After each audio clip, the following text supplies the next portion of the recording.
प्रभू येशू ख्रिस्ताच्या नावामध्ये आजच्या सकाळच्या पुन्हा एकदा आपणा सर्वांना हार्दिक शुभेच्छा. आणि देव बापाजवळ माझी प्रार्थना आणि विनंती आहे की आपण सर्वजण या आठवड्यामध्ये सुद्धा सुखी, समाधानी, आनंदी, निरोगी असावे आणि देवाचं गौरव करत असणारे असावे. प्रियजनांनो, चला आज आपण पुन्हा एकदा शास्त्रवचनानं स्वतःचं जीवन आशीर्वादित करूया. इब्रिकरास पत्र 10 अध्याय 22 वचन, सुंदर वचन आहे.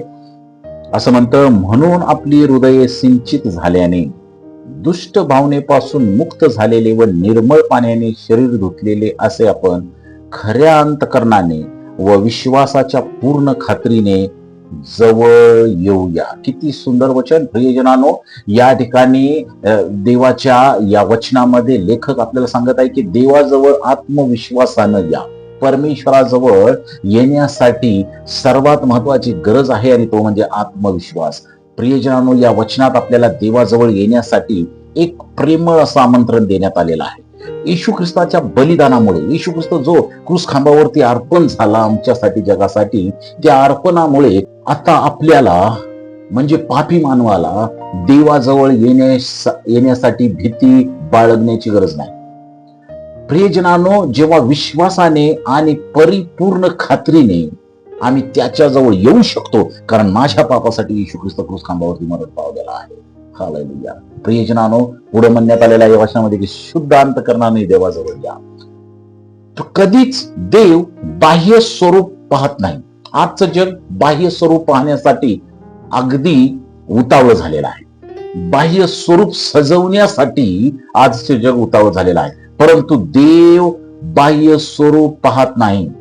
तो अंतकरण पारखणारा परमेश्वर आहे. पश्चाताप आणि विश्वासाद्वारे ख्रिस्त आपले अंतकरण शुद्ध करत असतो. आणि म्हणून बाह्य शुद्धता किंवा बाह्य देखावा करण्यापेक्षा आमचं अंतकरण ख्रिस्ताच्या सामर्थ्यानं, प्रीतीनं आणि त्यानं आम्हाला जी क्षमा केलेली आहे त्या आनंदानं सदैव सुशोभित असलेलं असलं पाहिजे आणि शुद्ध असलेलं काय पाहिजे. कारण की ख्रिस्ताने आमचं अंतकरण त्याच्या रक्ताद्वारे आणि त्याच्यावर आमचा जो विश्वास आहे त्याद्वारे शुद्ध झालेला आहे. म्हणून आपण प्रामाणिकपणे देवाकडे जाऊ शकतो आणि जाता येतो. त्यासाठी आम्हाला आमचं अंतकरण शुद्ध असायला पाहिजे. ते अंतकरण शुद्ध करणारा प्रभू येशू ख्रिस्त आहे, पवित्र आत्मा आहे. प्रियजनांनो, कधी कधी आपल्याला आपल्या कमतरता आणि अपयशांच्या मुळे आपण देवापासून दूर जात असतो. आपल्याला भीती वाटते की कधी मी परमेश्वराजवळ जर गेलो तर माझं जे अशुद्धता आहे त्यामुळे मी देवाजवळ जाऊ शकत नाही. परंतु या वचनामध्ये आपल्याला स्पष्ट सांगण्यात आलेलं आहे की आपल्या गुणवत्तेमुळे नव्हे, आपल्या चांगुलपणामुळे नव्हे, तर ख्रिस्ताच्या कृपेमुळे आपण देवाजवळ जाऊ शकतो. त्याचीच कृपा आमचे पाप दूर करून आम्हाला देवाजवळ घेऊन जाऊ शकते. त्याचीच कृपा आम्हाला देवाच्या क्रोधापासून वाचवू शकते.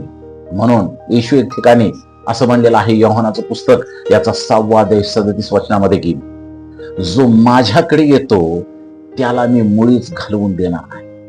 मग आमचं अंतकरण कोणत्याही प्रकारचं मलिन झालेलं असलं तरी देखील देव आपल्या मुलांचे स्वागत करणारा प्रेमळ पिता आहे, यामध्ये शंका नाही. प्रियजनांनो, तो आमचं स्वागत करतो, तो आम्हाला प्रेमानं चालवतो, तो आमच्यावरती दया करतो. प्रियजनांनो, बायबल अभ्यास आणि प्रार्थना आणि विश्वासाच्या जीवनाद्वारे दररोज आम्ही देवाजवळ येण्याची घाई आणि गडबड केली पाहिजे. शंका, अपराधीपणा किंवा भीती यांना आपल्या आणि देवाच्या मध्ये कधीच येऊ देऊ नका.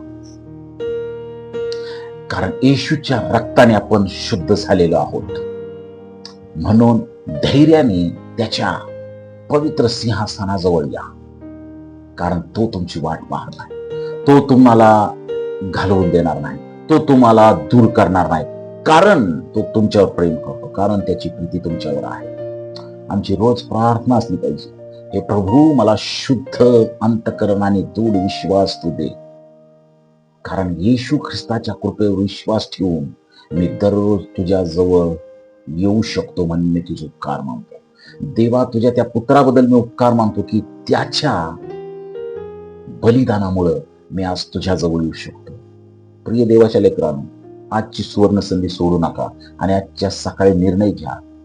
मी ख्रिस्ताद्वारे देवाजवळ जाईल आणि देव माझा स्वीकार करेल, यावर विश्वास ठेवा.